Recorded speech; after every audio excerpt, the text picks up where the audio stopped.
नमस्कार, मी नितीन कोंडे तुमचे सहर्ष स्वागत करीत आहे। मी स्नेहा नितीन कोंडे तुमचे पुन्हा स्वागत करते आपला मराठी यूट्यूब चॅनल गोष्ट आयुष्यातली मध्ये। तर तुम्ही आपला मागचा व्हिडिओ बघितलाच असेल।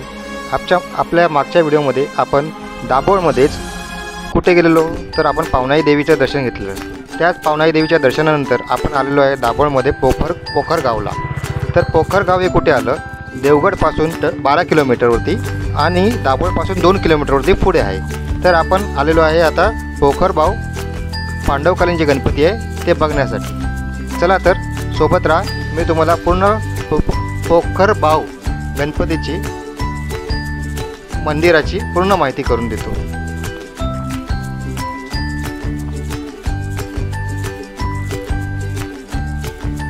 पांडवकालीन गणपती मंदिर पोखरबाव। गणपती हा नवसाला पावणारा गणपती आहे। त्याचे आपण आता दर्शन घेऊया।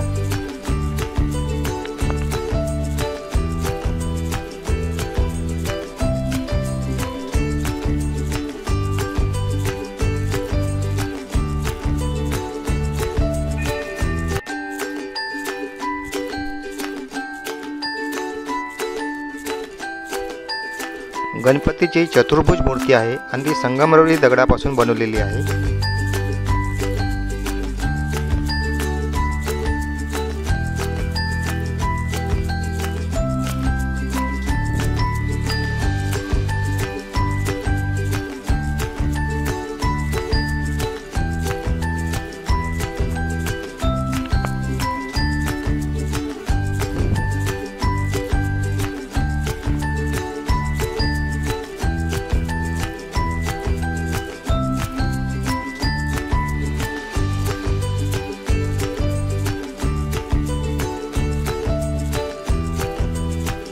मंदिराची सजावट खूप छान केलेली आहे।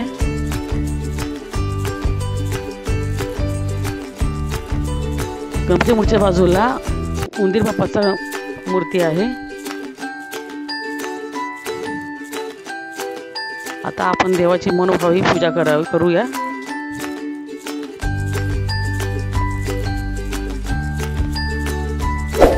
आता या मंदिराची एक आख्यायिका आहे। काय आहे ती पुराण कालापासून चालत आलेली आहे, ती आता मी तुम्हाला सांगतो। या मंदिराच्या खाली जे पांडवकालीन शिवलिंग आहे तर ते कसं स्थापित झालं, आता त्याची माहिती आता आपण घेऊया।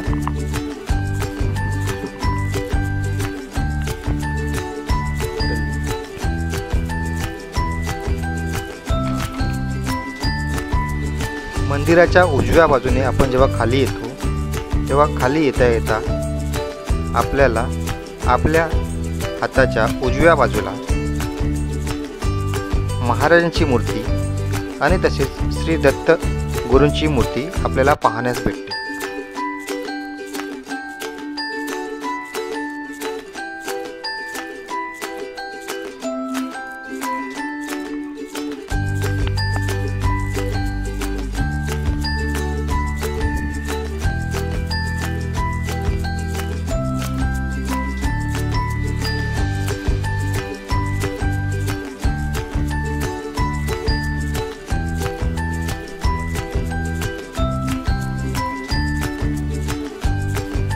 आपण महाराजांचे आणि दत्तगुरूंचे दर्शन घेतल्यानंतर आपण जर खाली आलो तर खालीच आपल्याला पोखरून श्री हनुमानाची मूर्ती कोरीव काम तुम्हाला दिसेल। आणि त्याच्यात असं दाखवण्यात गेलेलं आहे की जो डोंगर ज्या डोंगरावरती गणपतीचं मंदिर आहे ते अक्षरशः हनुमान भगवानाने उचललेले असं त्याच्यामध्ये दिसण्यात येतं।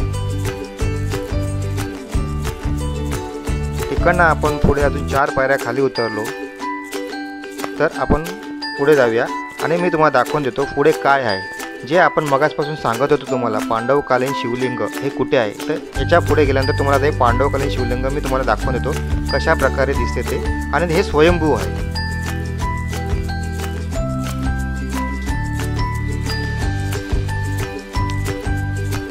आता आम्ही उन्हाळ्याच्या वेळी गेलेलो आहे त्याच्यामुळे एवढं पाण्याचा ओघ तिकडे दिसला नाही, पण जर तुम्ही पावसाळ्यात गेले तर हे पूर्ण भरलेलं असतं आणि इकडनं पाणी हे तुडुंब भरून वाहत असतं।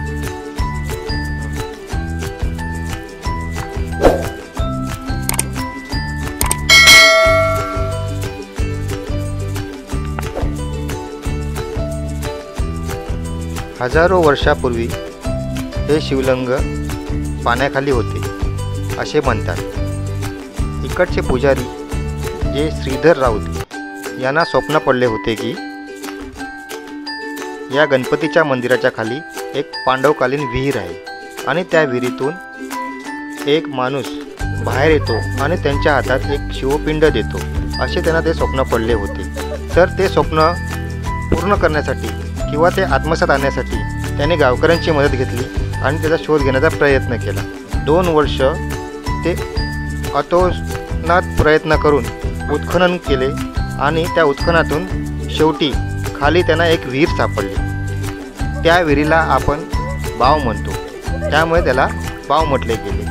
त्याच मंदिराला पोखर बाव असे नाव देण्यात आले। पोखर म्हणजे काय तर पोखरून जे तयार झालेलं होतं त्याला पोखर आणि तेथे विहीर मिळाली म्हणून त्या विहिरीला बाव असं त्याचं पोखर बाव असं नाव पडलेलं जातं।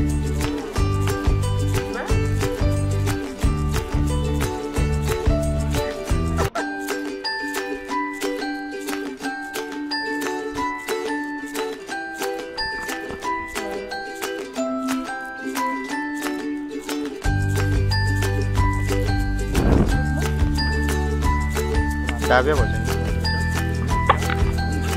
तर ह्या इकडे भरपूर असे शिवपिंड किंवा पिंड सापडले आहेत। तर ज्योतिषी गगनगिरी महाराज म्हणाले की ही पिंड 1000 वर्षापासून पाण्यामध्ये होती, त्यामुळे आपण हिची स्थापना पाण्याजवळच करावी।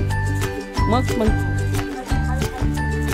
महाराजांच्या सांगण्याप्रमाणे मंदिराची स्थापना शिवलिंगाची स्थापना एकाच वेळी झाली आहे।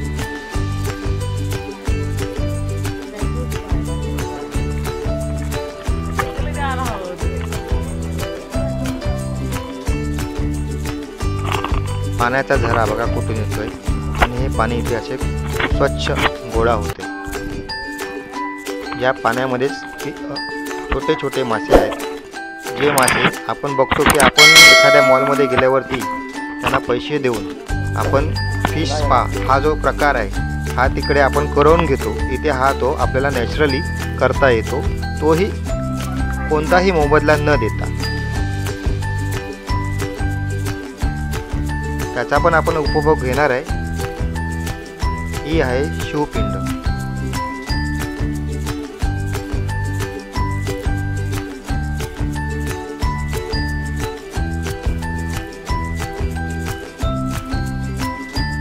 बघा आता स्नेहाला आवर झाला नाही आणि ती शेवटी पाण्यात उतरली आहे स्पा घेण्यासाठी आणि ती स्पाचा स्वच्छंद उपभोग घेत आहे कारण फ्रीमध्ये भेटलेलं आहे।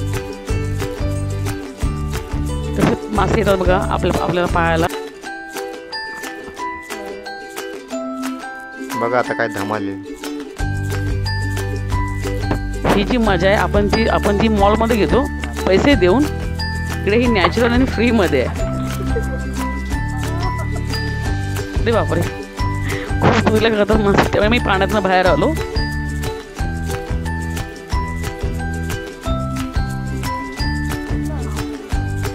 बघितलं आता हेच चालेल स्पागण्यासाठी चालेल बघा। आपण एक चान्स घेऊया, बघूया कशा प्रकारे आणि कसा अनुभव येतो इथे। छोटे छोटे मासे आपल्या पायाला गुदगुल्या करतात। अजून जाणवलं नाही त्यांना काय जाणवते पाक कसे घेतात ते। हा जाणवलं अक्षरशः एकदम जसं अंग एकदम चार्ज म्हणजे अंगात एनर्जी झाल्यासारखी आल्यासारखी वाटते।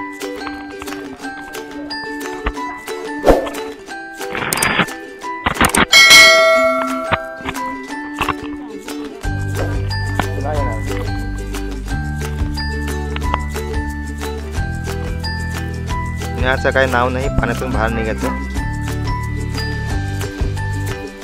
घेऊन दे, मजा घेऊन दे, फुकटची आहे।